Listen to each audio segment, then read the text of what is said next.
Okay, we are live. Hello, good afternoon, and welcome back to the Law Entrance YouTube channel and to another session of the Hindu analysis. Today is 13th of February, it's Thursday, and we are ready to begin our session. If I am audible, if I'm visible, and you guys are on the stream, please let me know in the chat box. अगर आप लोग आ चुके हो stream पे, and we shall begin then. Quick responses in the chat box if you guys are here. Let me just quickly pull up the presentation for everyone and then we'll start.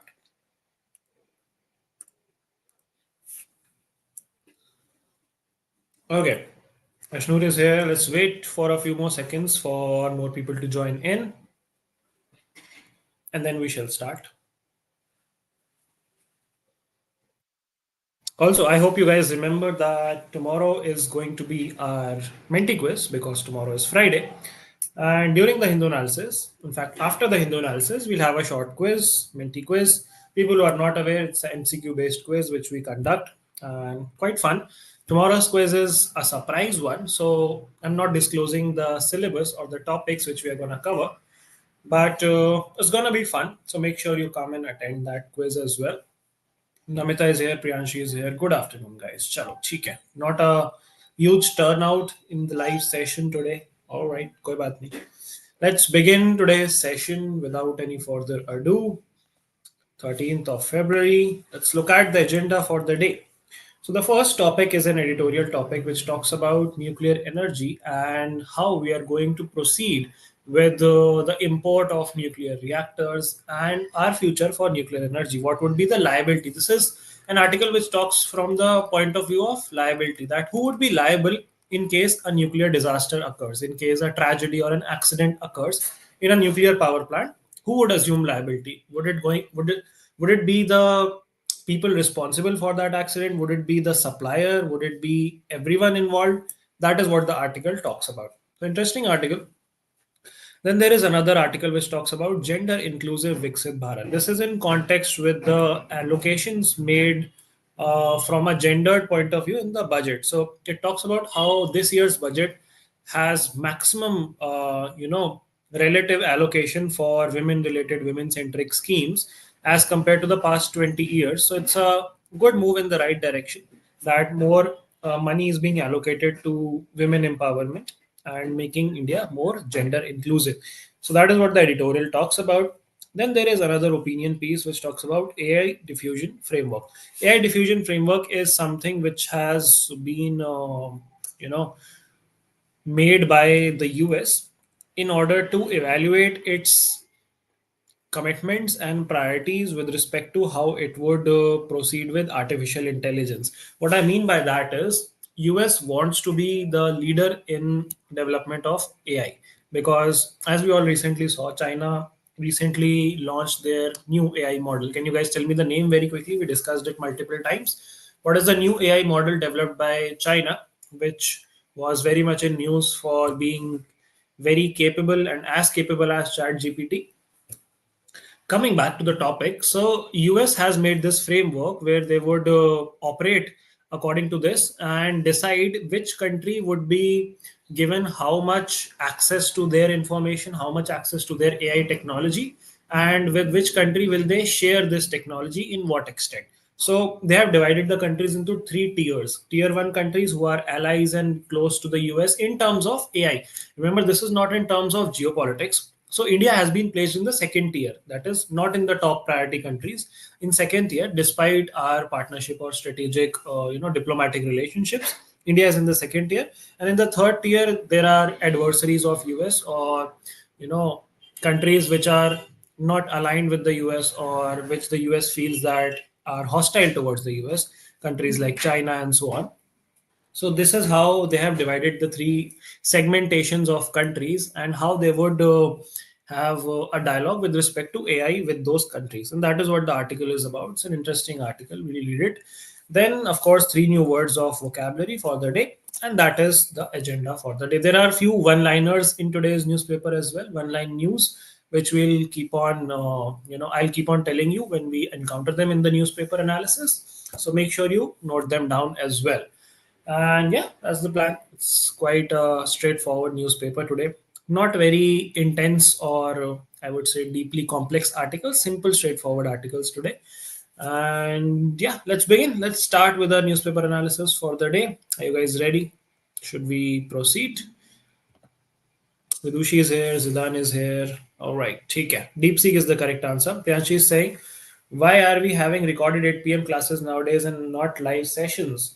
Well, that is sort of an experiment to see whether we can cater to more students through recorded classes as compared to live classes. That is one reason. Second reason is that turnout for live classes has not been very fantastic as per our expectations. So this is sort of an experiment for a while, that let's see if recorded videos can reach out to more students as compared to live videos based on the algorithm. So this has nothing to do with our intent. We are very much intentful to take live classes, but this is to experiment with the YouTube algorithm, whether it pushes out content to more students in the recorded format or in the live format. So that is why we are doing that. Roshni is here. Good afternoon. Priyanshi, if that does not work out well for us, we might switch back to live classes very soon. So there's nothing to worry about. The content is going to be same. And if you have any doubts in those recorded sessions, please feel free to put them in the comment section. I'll address them as soon as possible. Okay? Chalo. I hope that settles it. Let's begin today's class with our newspaper analysis. Let's move to the newspaper. Okay. I hope the newspaper is visible to everyone. Let's start. Retail inflation eases to 5-month low of 4.31%. The rise in food prices slows for the third straight month to 6% in January. Inflation for urban consumer drops to 3.87%, below RBI's target. So, apparently, a good news that inflation is under control. Retail inflation. Retail inflation basically talks about prices of commodities and goods in the retail market. So there are two types of indexes, right? WPI and CPI. Consumers are usually concerned with CPI, which is your consumer price index, and wholesale price index is for wholesalers. And your inflation is at a 5-month low. So that's a good thing. On the right hand side, you see IMEC project gains traction as PM holds talks with Macron. Who's Macron? The French president, right? President of France Emmanuel Macron, उनके साथ अभी मोदी जी की meeting हुई and वहां पे ये discuss हुआ कि आईएमईसी प्रोजेक्ट को हम आगे ले जाएंगे. What is the IMEC project? It's the India middle east Europe economic corridor, which is a multiple sort of connectivity project network, which includes your rail network, also includes sea routes to connect India with Europe, going through the Middle East, going through Israel, Greece, and all of those countries. इसके बारे में हम काफी बार बात कर चुके हैं. We've talked about it many times. So the project is right on track, and that is what they had discussed. Okay, moving ahead, Supreme Court to hear pleas challenging validity of CEC appointment law on February 19. Now, this is something which we discussed in one of the previous sessions, that the Parliament is planning to bring a law which would now give more power to the legislature in the appointment of the chief election commissioner. क्योंकि chief election commissioner is a post which is very important for the functioning of the democracy. So Parliament wanted to take more control. Some people say that this is against the separation of power and biased वाली चीज हो जाएगी यहाँ पे. But वही है कि उस पे challenge petition was filed to challenge it, and Supreme Court would now hear that petition on February 19. So let's see what happens. Okay, moving ahead, 1984 anti-Sikh riots. Delhi court convicts former Congress MP in double murder case. Okay, 80 साल के हो गए भाई साहब, अब जाके convict हुए हैं ये. So very slow judiciary works very slow in a country, but ठीक है, it's better late than never. AI dangerous tool, be it in Chinese or American hands, says Delhi High Court. Court was hearing a petition seeking a direction to the center to block access to DeepSeek. So the court has said that AI is a dangerous tool in anybody's hand, whether it's Chinese or American. It does not make any difference. It is not that government is unaware; it is very well aware. And petitioner ने बोला कि instant threat है. There is inappropriate and unlawful operations of DeepSeek, and instant and emergent threats on the sovereignty and integrity. But court ने कहा कि अभी देखते हैं, let's see. अभी कुछ इस पे डिसीजन नहीं आया. Okay, moving ahead, city-based news is not important for us, so we'll move ahead. Then we have state-based news. Bengal budget gives more funds for social welfare, women, government staff. So that's a good thing. CM Mamata Banerjee says government has a vision for generating more and more employment. Economic review for 24-25 was also tabled. Nice. Okay, let's see what else do we have.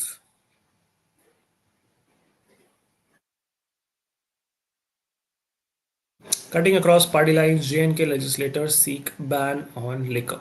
Can you guys give me some examples of states in which liquor is banned? You guys aware? Are you guys aware? Liquor and its taxation and its licensing comes under the state government.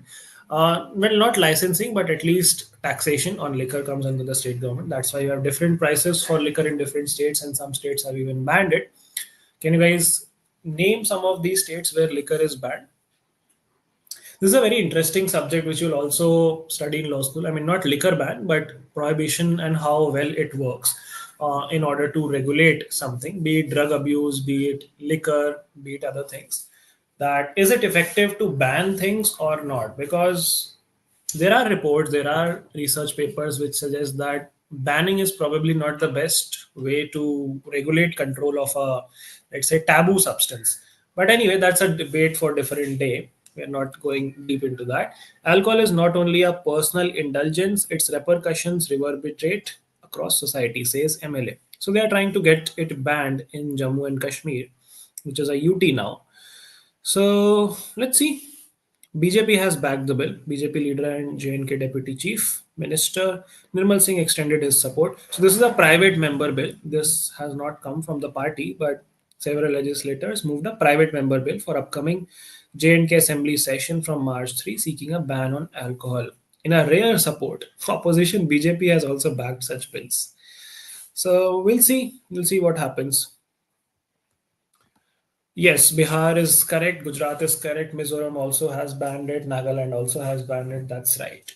Okay, let's move ahead and see what else do we got. State-based news with an eye on Dalit votes. Nitish-led government pulls out and all stops on Ravidas Jayanti. Okay, so it was the 15th century poet and Saint Ravidas, Sant Ravidas' birth anniversary recently. And as you can see in the image, CM Nitish Kumar is paying tribute. And then he, listed his government's achievements to lure people. Nothing new here. High Court seeks reply from Centre Uttarakhand government on two petitions challenging UCC. What is UCC? The Uniform Civil Code, which is in application in Uttarakhand, recently came to application. And two petitions have been filed to challenge it. And what are the two petitions? Why are they challenging it? One is by Muslims, a Muslim guy who is saying that Muslims are finding it difficult to adhere to the provisions of the Uniform Civil Code because they are different from what is mentioned in the Holy Book Quran. So they're finding it tough to, navigate that thing with respect to laws on marriage, laws on divorce, laws on maintenance, and all of those things. The second petition is regarding a topic which we were discussing in detail yesterday, which is the regulation of live-in relationships. So if you read the article, here it says two petitions challenging the provision related to marriage and live-in relationships in UCC implemented in the state last month. Hearing petitions, the judges granted the center and state government 6 weeks' time to file their replies. One petition, a PIL, contended that UCC legitimizes live-in relationships and gives it a status equal to marriage, while another petition said it's difficult for Muslims to follow the code as its provision related to marriage and inheritance are against the tenets of Islam.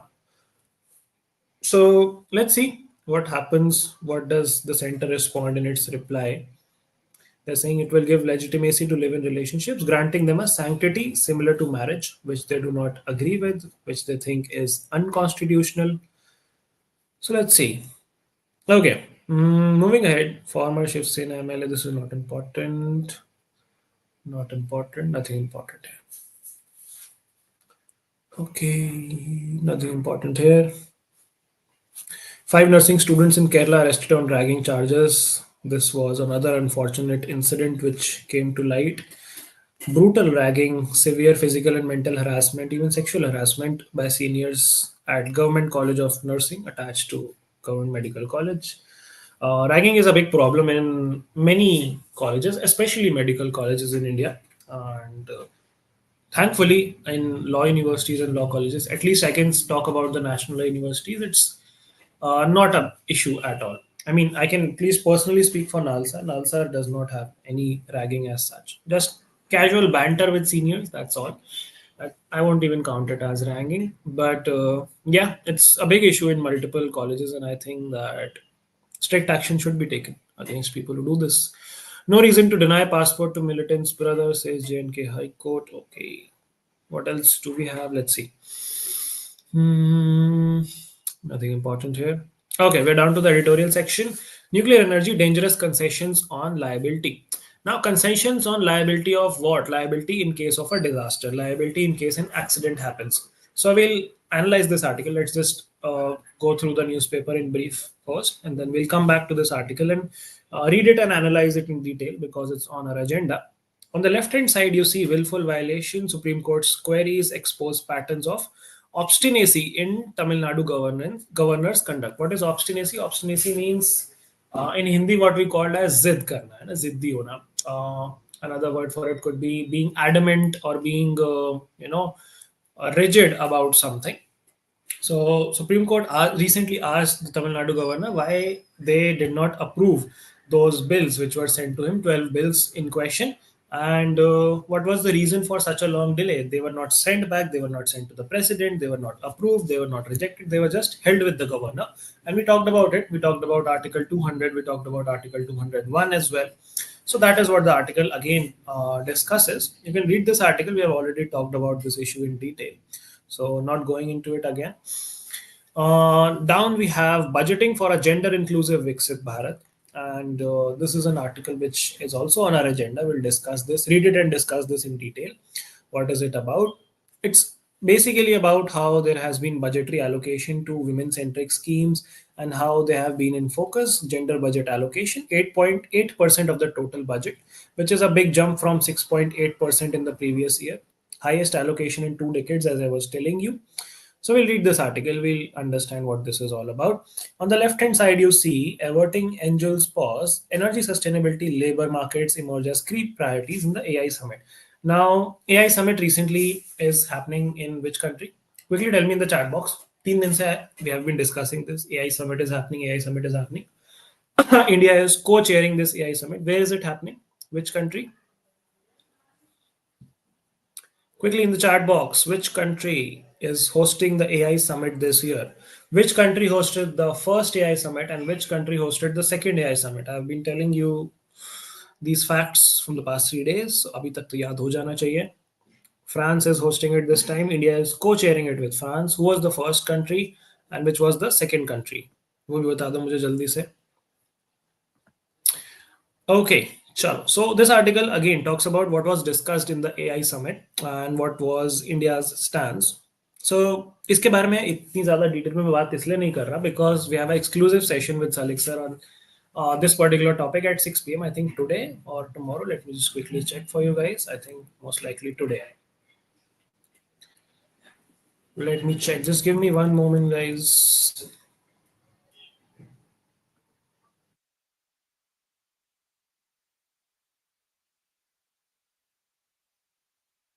Yes, it's planned today at 6 p.m. So he'll be diving deeper into this particular topic. That's why I'm not taking this up right now. And let's move ahead. Let's see what all do we have. Implications of the AI diffusion framework. This is another article which we'll discuss today in detail. As I was telling you that the Biden-Harris administration unveiled a flurry of policies in their last week in office before Trump came to power. The most striking one of them was the framework for AI diffusion. What do you mean by AI diffusion? That US is going to be working on AI. Now, how would it be disseminating or distributing that information in what manner to different countries? How would it be sharing that technologies or diffusing that technologies to different countries? And what are its goals? So, goals are firstly preserving US hegemony in AI technology. What do we mean by hegemony? Supremacy, complete control, superiority, balancing innovation and national security, and deterring, which means stopping US adversaries, which means US enemies or people who are not allies of US from harvesting the strategic rewards of AI. These goals signal the US's strategic vision for AI, heralding its transformative potential to advance economic prowess economic supremacy, and military dominance in the coming years. So, what is the mechanism of the framework? They have developed a framework where they would firstly list their goals and then divide the countries into three different tiers: tier one, tier two, and tier three. We'll come back to this article and discuss this in detail. It's an interesting article. Okay, let's move ahead. An 11-year high of 55% urban residents reports stagnant income in 2025. So, this is a survey essentially. No insights from a competitive point of view here. This is a survey which talks about the income of urban residents, people who live in big cities, in urban cities, and how their income has not really grown in with respect to the inflation, with respect to living standards. So here you can see charts. Share of respondent person who said that price of commodity had increased, decreased, stayed the same. So most of them said that it increased. In chart 2, you see share of respondents who said that spending on essential items had increased, decreased, or stayed the same. So 87% said that their spending on essentials increased.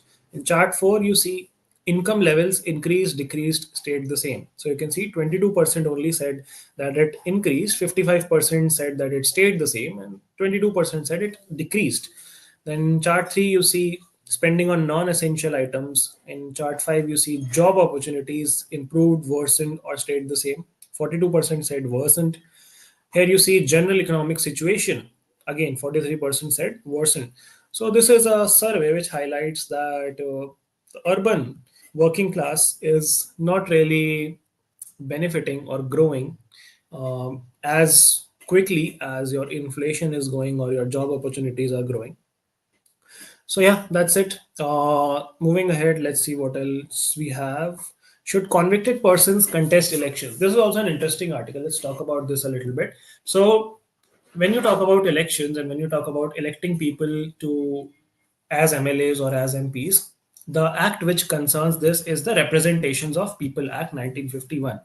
Here it's mentioned, Representation of People Act 1951. So it has guidelines with respect to who can contest elections, who can stand as a candidate in elections. And this particular act prohibits or bars or disallows people who have been convicted of criminal offenses to contest for elections, but with a condition. What is the condition? कि let's say अगर आपने कोई criminal offense किया and you were convicted, you would not be able to contest elections, but only until a certain period of time. Let's say you committed murder, okay, and you were sent to 7 years in jail. Now in those 7 years, obviously you can't contest elections. After 6 years of your release, let's say you were convicted in 2010 and your punishment had to go till 2017. So till 2017 you cannot contest elections, but 6 years after your release, that is 2023, after 2023 you are again eligible to contest elections no matter what the crime you committed. So that is what the article says, that should such convicted persons be allowed to contest elections. Let's read the gist of the article to understand it better.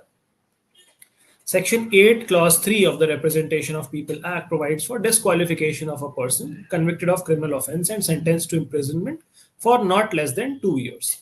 Okay. Petitioners argue that if a convicted person is not eligible for even a junior grade government job, how could they become lawmakers 6 years after serving their sentence? I hope you all are aware of this provision that if you are ever convicted of any offense, you cannot apply for any government jobs. You are not eligible for any government jobs, even junior grade government. You cannot even become a sarkari peon if you are convicted of an offense. But you can become an MLA or an MP after 6 years. So मेरा देश महान क्या बात है. A report by ADR states that 251 of the 543 elected MPs, I believe they're talking about Lok Sabha, in 2024 have criminal cases. So half our MPs in Lok Sabha, half of our lawmakers are criminals, convicted criminals, have criminal cases against them. And 171 face serious criminal charges, including rape, murder, attempt to murder, and kidnapping. 31%, almost one third. So I mean, I don't know what to say to that. This speaks for itself. I don't need to comment on what are the implications of this. So here they talk about the legal provisions, which we discussed, Section 8.3 and Section 8.1. Then what were the past decisions? These are cases in the courts which have discussed this issue multiple times. This is not important for you from a competitive POV, but if you are interested, you can read about these cases as well. And recently एक petition file हुई है. The current petition seeks a lifetime ban on convicted persons from contesting elections. Petitioners are saying convicted person job के लिए available नहीं है, तो law making के लिए कैसे eligible हैं. So that is what the thing is about. Central government in an affidavit filed before court had mentioned MPs and MLAs are not bound by any service conditions like government servants are. Hence, the present disqualification of 6 years after serving sentence is adequate. Supreme court ने अब central government का response मांगा है इस चीज पे.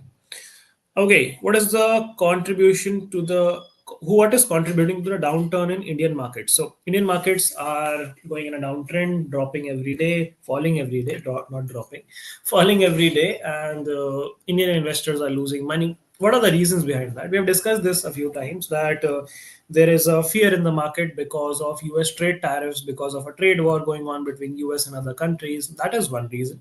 Strengthening of the dollar is the second reason that people are moving towards investing in US bonds and US securities because of the strengthening of the US dollar, because of the demand of the US dollar. And to invest that money, वो पैसे कहाँ से आएंगे? बाकी market से निकाल के. So people, especially foreign investors, foreign institutional investors and foreign portfolio investors, FIIs and FPIs जिनको हम कहते हैं, they are taking out their money from the Indian markets and investing into the US markets or the US bonds and US securities. And that is why Indian markets are dipping. So I think that's also written in the gist. Let's read the gist. On Tuesday, US President Donald Trump issued directives to restore tariff on steel and elevate the tariff on aluminum to 25%. We discussed this. This is for all the countries, no matter what. There's no exception to any country. सबके लिए aluminum and steel पे 25% tariff लगा दिया. So this is going to be, harmful to India because US is our biggest market for steel and aluminum export. Let's see. Modi ji is meeting Trump today and moving forward. So let's see what positive we can get out of that meeting. FIIs and FPIs have been increasingly moving towards US bonds, seeking a haven away from the currently modest Indian markets with potentially lesser returns. Tightening of trade policies, probability of trade war between Trump administration, geopolitical tensions, slowing global growth could influence markets going forward. So yeah, that is the article. Then Eastern Kair, Chronicler of the Life and Fables of Nagas. This is related to this book and this author, not important for us. Congress slams center over Adani project near border. So Adani Group is planning a project, infrastructure project near the Gujarat border, Kutch border, where we share border with Pakistan. And Congress is opposing that. Party has asked the Prime Minister to explain if rules are changed to allow infrastructure projects in border areas, endangered security to benefit billionaires, rules relaxed on other border areas too, says Mallikarjun Kharge, who's the president of which party? Which party's leader? Mallikarjun Kharge. Can you guys tell me in the chat box? He leads which party as of now? Mr. Kharge. Chalo, on the right hand side, you see stalemate continues in Manipur over successor to Biren. What do you mean by stalemate?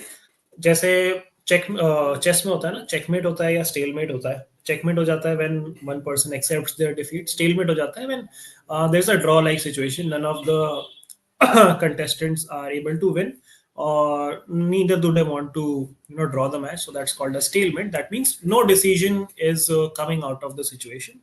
And Manipur may recently their chief minister and Biren Singh resigned among a lot of political tension, among growing violence in the state for the past 2 years. And now, who is going to succeed him as the chief minister is where the stalemate is arising.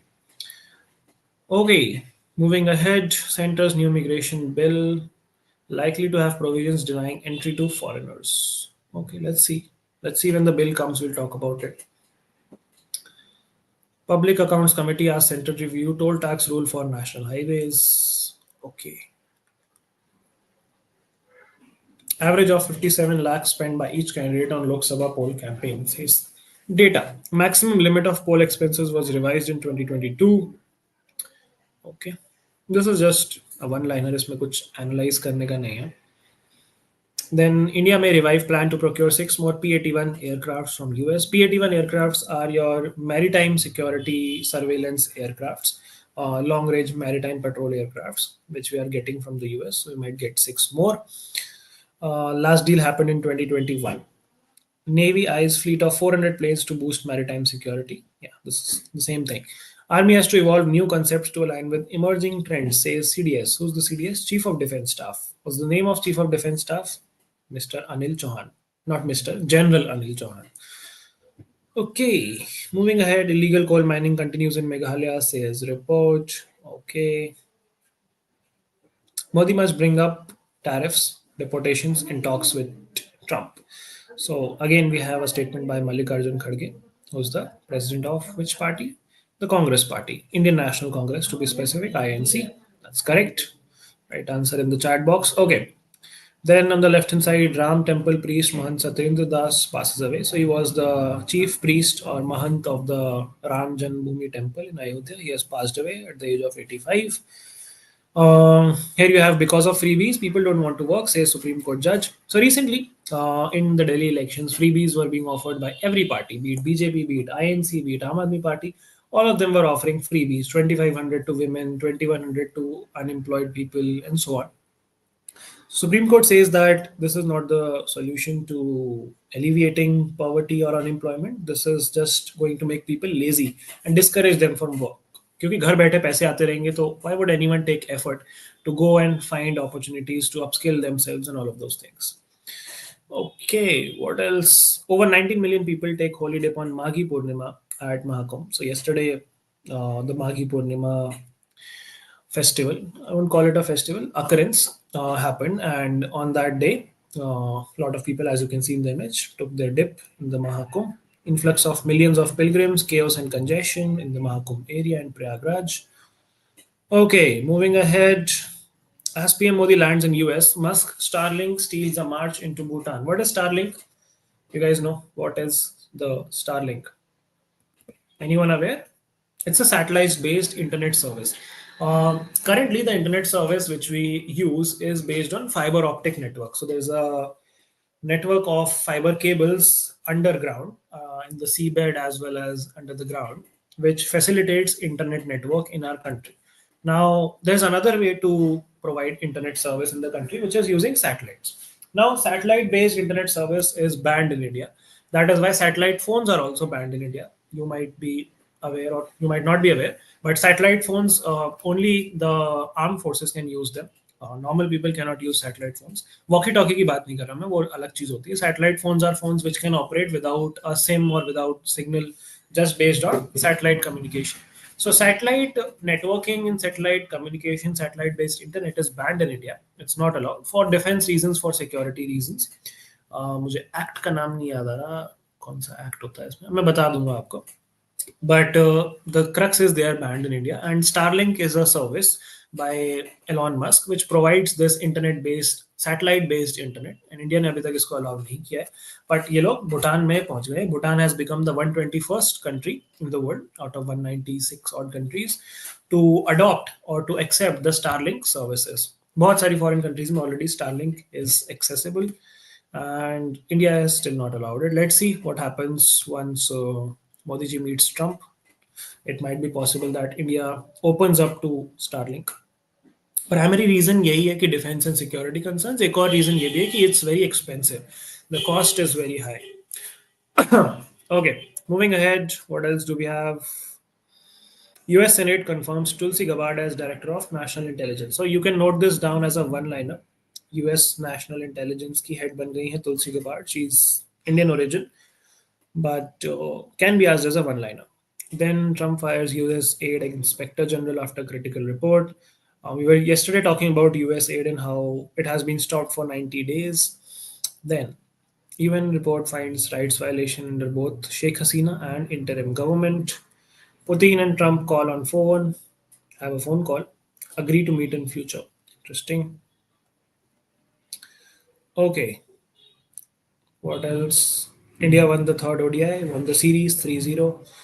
And Champions Trophy is starting next week. We'll see what happens. Do we have anything critical in the sports section? No, nothing important. That brings us to the end of our newspaper overview. Let's go back to the three articles which we were discussing. Let's quickly talk a little bit more about them in detail. So here we are back on nuclear energy, gender inclusive Viksit Bharat, and AI diffusion framework. This is the first one. This is the second one. This is the third one. Let's go back to the newspaper and read the articles. तीनों अच्छे articles, and let's see what is the content of these particular articles, and then we'll discuss them. चलो पहले vocabulary कर लेते हैं before we move to the discussion of three articles. The first word is posterity, which means the future generations or the succeeding generations. So the sentence is few of his works will go down to posterity. That means the next generation. The second word is gossamer, which means someone or something which is very thin, very slim, very transparent, very easy to see through, very thin and easy to see through. Sheer, transparent, diaphanous, opaque, nebulous, and hazy are antonyms. Did not see the gossamer spider webs until the sun hit them just right. The third word is fugacious. Fugacious means temporary, थोड़े time के लिए, कम time के लिए, lasting only for a short time, temporary, fleeting, brief. She was acutely conscious of her fugacious youth. Permanent, eternal, lasting are antonyms. So let's go back to the newspaper and understand these articles in a little more detail. The three editorial articles.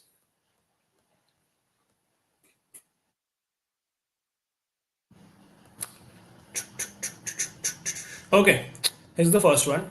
So this article essentially talks about the concessions which we have put on liability in case of a nuclear disaster. In the budget scheme, our finance minister announced that government would be taking up amendments to the current act, which is the Atomic Energy Act, and the Civil Liability for Nuclear Damage Act. This is likely to please Washington, which means the US, where successive administrations have been unhappy that the law places some minimal responsibilities on nuclear manufacturers in the event of an accident. इसका मतलब ये है कि अगर US ने manufacture किया वो plant और फिर इंडिया ने उसको इंपोर्ट कर लिया और इंडिया में लगा लिया और अगर कोई डिजास्टर होता है तो the manufacturers are also liable and that was not very favorable to US, and they might be happy that we are reducing the liability on manufacturers. But in India, any move to indemnify suppliers should be a matter of serious concern since this could undermine nuclear safety. What do you mean by indemnify? Indemnify means remove the responsibility from the suppliers. And they are saying that this could be a security hazard because we have had multiple accidents related to nuclear tragedy in India previously. Can you guys name the most famous disaster related to leakage of a particular gas? What do we call that? Which year did it happen? Are you guys aware? Piyush is saying कल जो quiz होगा उसमें static portion रहेगा या current affairs. It's a surprise quiz. I am not gonna reveal the syllabus. Which tragedy am I talking about? It happened in 1984. Yes, Bhopal gas tragedy. Apart from that, there was also Delhi oleum gas leak. So multiple tragedies have happened, and we cannot really take away responsibility from suppliers. There's also a principle in tort law which is called absolute liability, also in Indian laws, which evolved after the Bhopal gas tragedy of 1984, which makes the place or the manufacturer or the supplier also liable for any tragedy. So there are two types of liability: strict liability and absolute liability. We'll talk about it in a legal reasoning class some other day. But yeah, the reactors that the American government is pushing India to buy are extremely expensive and their import makes no sense on economic grounds. And they carry the risk of accidents. So they talk about multiple accidents like Fukushima, Japan in 2011, which was a disaster. Then they talk about how Bhopal gas tragedy happened. Then in 1986, Delhi oleum gas leak case happened. And any enterprise engaged in a hazardous activity is absolutely liable for the harm suffered by the victims. Why is absolute liable in double quotes? Because it talks about the new provision which came. In 2010, UPA government created a special law for nuclear accidents and diluted this principle, which made the primarily liability channel to operator and capped at 1500 crore. मतलब 1500 करोड़ से ज़्यादा की liability नहीं रहेगी दूसरे operator की. Unfair to victims because economic damage caused by accident can be much higher. Japan Center ने estimate किया कि 20 लाख करोड़ का damage हुआ उस tragedy में. More than 1,000 times the cap on operator liability in Indian law. So they're talking about assigning responsibility. Gross mismatch law did not have one slightly redeeming feature. Redeeming matlab good feature in this case. Under pressure from civil society groups and political opposition, UPI was forced to include a clause called right of recourse, which allows the operator to recoup compensation paid to victims from the supplier if the accident was caused by supply of equipment with patent or latent defects or substandard services. इसका मतलब ये है कि तीन parties हैं यहाँ पे. देखो, manufacturer, supplier and the victim. अब सबसे पहले अगर मैन्युफैक्चरर की गलती है तो वो लॉस देगा ही 1500 करोड़ तक। लेकिन अगर सप्लायर की गलती है तो सप्लायर की गलती की वजह से जो मैन्युफैक्चरर को कॉम्पेंसेशन देने पड़ा वो वापस ले सकता है सप्लायर से। That means they can recoup their compensation paid to the victims from the supplier if the accident was caused due to the fault of the faulty supply, right? So that is what this article again addresses, and it says that we are backtracking on progress. जितनी भी हमने progress अभी करी है with respect to making the laws more stringent, वो उस पे हम पीछे जा रहे हैं. We are not going in the right direction. A leopard never changes its spots was said by Arun Jaitley. And NDA power में जब आई, they have made the same policy of prioritizing nuclear corporations over potential victims. So we are not thinking from a victim point of view, but thinking from a corporation point of view or company point of view. Obama administration के time there were many questions asked downplaying the operator's right of recourse. And ये जो चीज़ें हैं इससे US satisfied नहीं था, US supplier satisfied नहीं थे। तो अब जो है हम अमेंडमेंट करके और ज़्यादा रिलैक्स कर रहे हैं लाइबिलिटीज़ को। And US officials have actively lobbied on the behalf of these politically influenced companies, influential companies. So this is basically a hollow safety claim. The debate is it is exposing the exaggerated safety claims made by suppliers.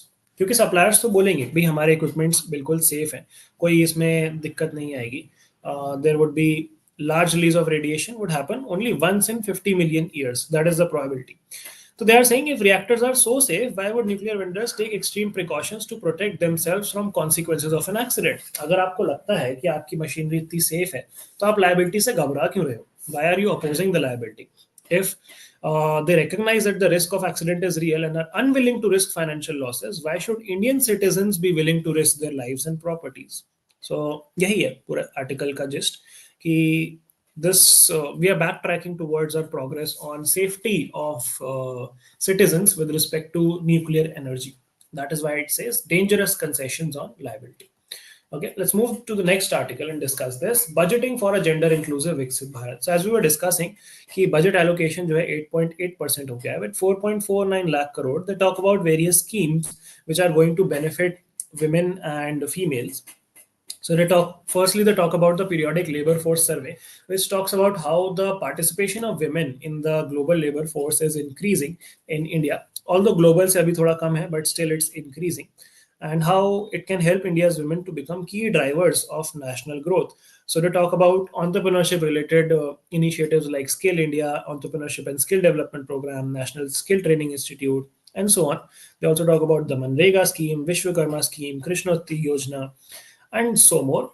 And 52% of these funds are directed towards women and girls. New schemes like Dhan Dhanya Krishi Yojana, which we have discussed, first time entrepreneurs ke liye schemes, sustainable livelihood ke liye schemes, with a focus on gig workers. This is also something we discussed in the budget session, where we talked about how gig workers would be now provided e-Shram portal to register themselves and also would be covered under the Jan Arogya Yojana for health insurance, right?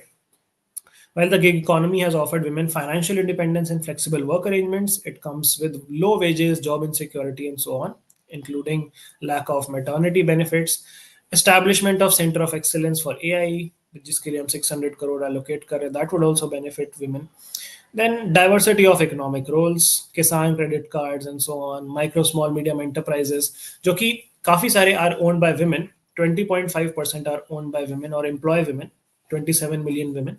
And unlocking finance for them would again mean empowering women. Then they say that it's a robust foundation for advancing women's economic participation and a right move towards Viksit Bharat, where we want to achieve an ambitious target of 70% women in economic activities by 2047. अभी कितनी है? अभी 42% के आसपास है. ठीक है. Okay, let's talk about the third article, implications of AI diffusion framework. This article, as we were discussing, talks about division of countries into three different segments: first tier, second tier, and third tier. Here they talk about how the first tier comprises key allies irrepressible in the AI supply chain, जो US को AI से related चीजें supply करेंगे, semiconductors हो गए या फिर chips हो गई. These are unconstrained in their freedom to import AI technology. That means उन पे कोई रिस्ट्रिक्शंस नहीं है यूएस से एआई टेक्नोलॉजी को इंपोर्ट करना है. देन थर्ड टियर जो है, विच आर की adversaries such as Russia, China, North Korea and Iran, framework perpetuates कि entire spectrum of export controls and prevents the diffusion of these systems, advanced AI systems to these countries. यानी कि इन countries को हम AI technology नहीं देने वाले, हम मतलब यूएस नहीं देने वाला. सेकेंड ईयर में कौन आता है? सेकेंड ईयर में आते हैं rest of the world including India, which establishes a system of limited access to these countries. And US can tap into commercial opportunities of AI in these countries as long as they maintain only a tiny share of total compute capacity and safeguard against unauthorized access. So जितना US का फायदा होगा उतना ही वो फायदा देंगे उन countries को. Now this is problematic because India US share a good strategic partnership in terms of not just diplomacy but also in terms of strategic cooperation, defense and all of those things, technology sharing, be it आपका I2U2 initiative हो गया, be it आपका बाकी quad वाला initiative हो गया. So this comes as a shocker to India that the AI diffusion framework evaluates India solely by its technological capabilities in AI while ignoring the strategic value of the India-US partnership. तो हम सिर्फ मतलब US सिर्फ India को उसकी AI potential पे evaluate कर रहा है rather than पार्टनरशिप कैसी है दोनों कंट्रीज की. And that is what this article again detail में बताता है कि entire system is designed to ensure that if advanced AI systems that are more powerful and capable than the prevailing ones are ever developed, it will happen only in trusted American geographies. And ये लोग उन्हीं को देंगे जिनको इनको देना है as per their classification of different tiers. And they say how this is problematic for the goodwill with India because this is disadvantaging India, less favorable than anticipated by discouraging sharing technology. It could create conditions that risk drawing away India's pool of top AI talent and impeding knowledge transfer, and could be a major point of contention for India given the implication on its economic interest. It evaluates India based on its ये तो हमने पढ़ लिया. Then instead it serves as a stark reminder of US-led technology denial regimes that restricted India's access to nuclear technologies for 3 decades following its own nuclear test. तो this again थोड़ा historical reference है कि US ने बहुत बार मना किया India को nuclear technology share करने से, 30 साल तक मना किया. फिर इंडिया ने खुद का न्यूक्लियर टेस्ट कर लिया तो इंडिया पे सैंक्शंस भी लग गए थे when the test was conducted in Pokhran back in the 90s. But उसके बाद फिर धीरे धीरे things got stabilized and US और इंडिया का कॉपरेशन थोड़ा सा बढ़ गया. But again there is a disconnect between the export policies and strategic partnership and shared goals of countering Chinese influence in the region. तो इंडिया भी China को counter करना चाहता है, यूएस भी चाइना को काउंटर करना चाहता है, लेकिन साथ में काम नहीं करना चाहता. And this misalignment risks undermining the bilateral relationship both countries have carefully cultivated in the recent years. It could compel India to hedge against its technological economic dependence on US. Hedge मतलब we might go to other countries to get our AI cooperation, जैसे China, जैसे Russia, which means we would diversify our bets. पूरी तरीके से US पे हम reliant नहीं रहेंगे एआई टेक्नोलॉजीज के लिए. And that is what this article discusses, diffusion of AI framework. ठीक है जी. That brings us to the end of today's class and today's session of Hindu analysis. I hope this was productive and helpful. I'll see you all in the next class tomorrow at 3 p.m. with the Menti quiz as well. So till then, take care, keep learning. Thank you so much. Bye-bye. Signing off.